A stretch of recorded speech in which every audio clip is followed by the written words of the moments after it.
स्वागत है दोस्तों आप सभी का आपके अपने चैनल झारखंड फाइटर्स में।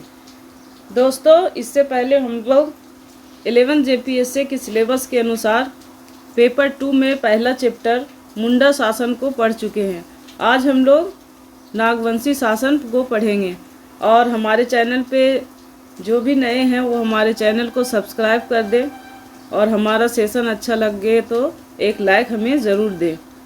आइए दोस्तों, तो हम लोग शुरू करते हैं नागवंशी शासन व्यवस्था से संबंधित ऐसे प्रश्न जो परीक्षा में पूछे जाने की पूरी संभावना है। इस चैप्टर से एक प्रश्न अनिवार्य रूप से आएंगे और वो 2 नंबर के होंगे, यानी कि आप इतना अगर पढ़ लेंगे तो 2 नंबर आपके एकदम कन्फर्म है जेपीएससी के पेपर 2 में। तो आइए दोस्तों, प्रश्नों को हम लोग हल करते हैं। प्रश्न है आपका, नागवंशी शासन तंत्र का प्रमुख निम्नलिखित में से कौन होता है? ऑप्शन है ए पढ़ा राजा, बी राजा, सी मानकी, डी मुंडा। इसका आंसर होगा दोस्तों राजा।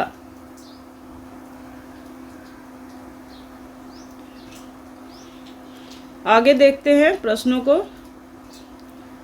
प्रश्न है, निम्नलिखित में से किन का नाम परिवर्तन कर पट्टी कर दिया गया? ऑप्शन है ए मानकी, बी राजा, सी हाथू, डी पढ़ा।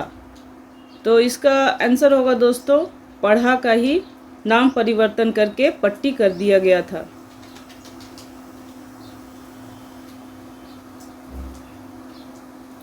अगला प्रश्न है, नागवंशियों द्वारा मुगलों को दिया जाने वाला कर क्या कहलाता था? ऑप्शन है ए नजराना, बी जजिया, सी ज़कात, डी हाकिमी कर। तो इसका आंसर होगा दोस्तों नजराना। नजराना के रूप में मुगलों को नागवंशी लोग कर देते थे।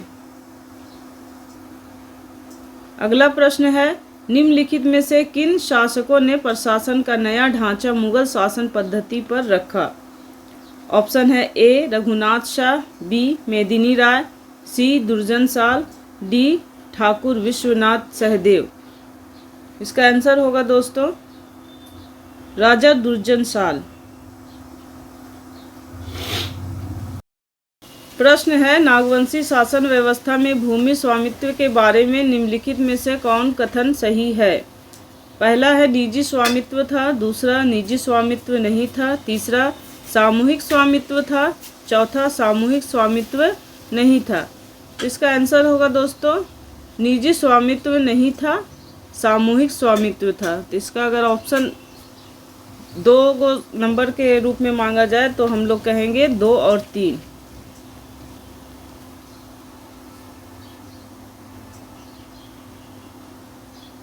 अगला प्रश्न है, नागवंशी शासन व्यवस्था में प्रशासन की नींव निम्नलिखित में से किन पर थी?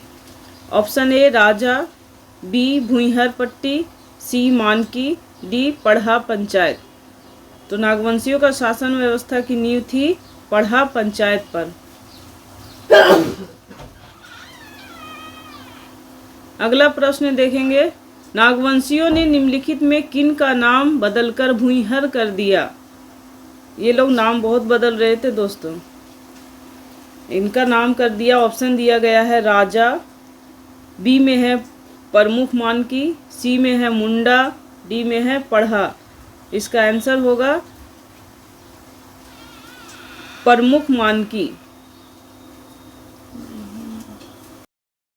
प्रश्न है, मंदिरों के रख रखाव के लिए नागवंशियों द्वारा निम्नलिखित में से किस श्रेणी की भूमि दी जाने लगी?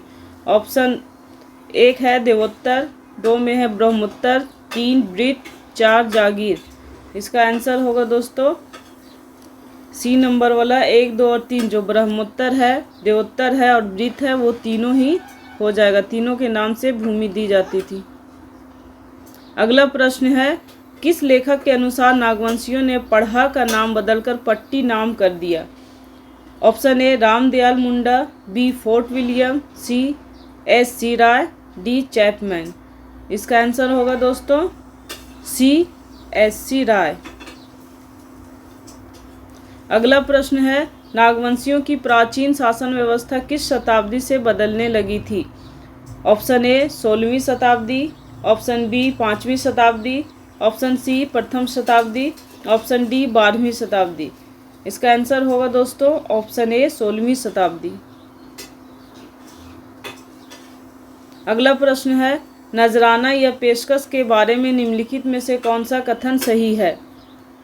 ऑप्शन है 1 नियमित कर जो मुगल को दी जाती थी, 2 अनियमित कर जो मुगल को दी जाती थी, तीसरा है मुगल शासकों द्वारा मांग करने पर दी जाती थी, चौथा है बिना मांगे यह कर मुगल शासकों को दी जाती थी। ये नजराना के बारे में पूछा गया है दोस्तों, तो ये हो जाएगा आपका अनियमित कर जो मुगल को दी जाती थी और मुगल शासकों द्वारा मांग करने पर दी जाती थी। ये लोग खुद से मुगल को कोई कर नहीं देते थे और कर के रूप में तो देते ही नहीं थे, नजराना के रूप में देते थे और मुगल शासक के द्वारा मांगे जाने पर देते थे। ये नहीं कि मंथली वो दे दिए। इस बात को ध्यान में रखेंगे, ये क्वेश्चन आता है। अगला प्रश्न है, मालगुजारी न दे पाने के कारण किस नागवंशी शासक को मुगल सेनाओं द्वारा बंदी बनाया गया? Option A Raghunath Shah, B Ani Shah, C Medini Rai, D दुर्जन साल।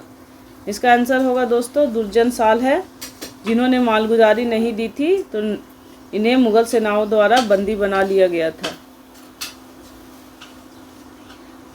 अगला प्रश्न है, नागवंशी शासन व्यवस्था के प्रशासन में किस जाति के लोगों को नियुक्त किया गया था? पहला है कायस्थ, दूसरा पुरोहित, तीसरा ब्राह्मण, चौथा है राजपूत। इसका आंसर होगा दोस्तों 1, 3 और 4 जो ऑप्शन में दिया गया है वो सारे आएंगे। प्रश्न है, नागवंशी शासन व्यवस्था में मानकी का नाम बदलकर क्या रखा गया? ऑप्शन ए पढ़ा राजा, बी भुइहर, सी पट्टी, डी मुंडा। इसका आंसर होगा दोस्तों option B भुइहर।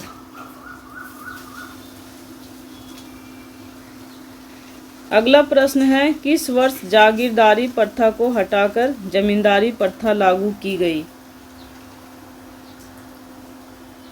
Option a 1857, option b 1793, option c 1795, option d 1765। Answer होगा दोस्तों 1793 ऑप्शन बी। अगला प्रश्न है, मुंडाओं ने किस शताब्दी में अपनी शासन व्यवस्था नागवंशियों को हस्तांतरित की? ऑप्शन ए 16वीं शताब्दी, बी 5वीं शताब्दी, 16वीं शताब्दी तो होगा ही नहीं, 5वीं भी नहीं होगा, ऑप्शन सी है प्रथम शताब्दी, डी है 12वीं शताब्दी। इसका आंसर हो जाएगा दोस्तों ऑप्शन सी प्रथम शताब्दी। अगला प्रश्न है, नागवंशी शासन व्यवस्था में निर्धारित लगान पर निम्नलिखित में से किसे जागीर दिया गया? पहला ऑप्शन है राजपूत, दूसरा रौतिया, तीसरा बड़ाइक, चौथा ब्राह्मण। इसका आंसर होगा दोस्तों चौथा ब्राह्मण। अगला प्रश्न है, अंग्रेजों को दीवानी मिलने के बाद नागवंशी शासन किसके प्रति उत्तरदायी हो गया? Option a Calcutta council, b Ramgarh council, c Bengal council, d Patna council. जब अंग्रेज लोग को दीवानी मिलने लगा तब नागवंशी शासन पटना काउंसिल के लिए उत्तरदायी हो गया। इसका आंसर होगा दोस्तों ऑप्शन डी पटना काउंसिल। अगला प्रश्न है, डोकरा और दोईसा से निम्नलिखित में से किसको जागीर दिया गया? Option A Rajput, B Rautia, C Baraik, D ब्राह्मण।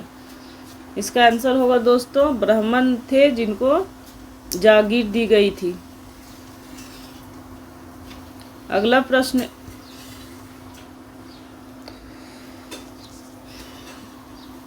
आज का हमारा ये जो नागवंशी शासन चैप्टर था दोस्तों, उससे संबंधित जितने भी महत्वपूर्ण प्रश्न थे जो एग्जामिनेशन की दृष्टि से आने वाले हैं वो सारे प्रश्नों को मैंने यहाँ पे करा दिया है आंसर के साथ। और हम लोग फिर अगले सेशन में मिलेंगे अगले नए चैप्टर को लेकर, नए टॉपिक को लेकर। तब तक के लिए सभी को धन्यवाद। हमारे चैनल पे जो भी नए हैं वो हमारे चैनल को सब्सक्राइब करें और हमारा सेशन अच्छा लगा हो तो लाइक ज़रूर करें और दोस्तों में भी शेयर करें। और सभी लोग अच्छे से तैयारी करें। हमारी तरफ से सभी लोगों के लिए बेस्ट विशेस है। फिर मिलेंगे अगले सेशन में, तब तक के लिए धन्यवाद।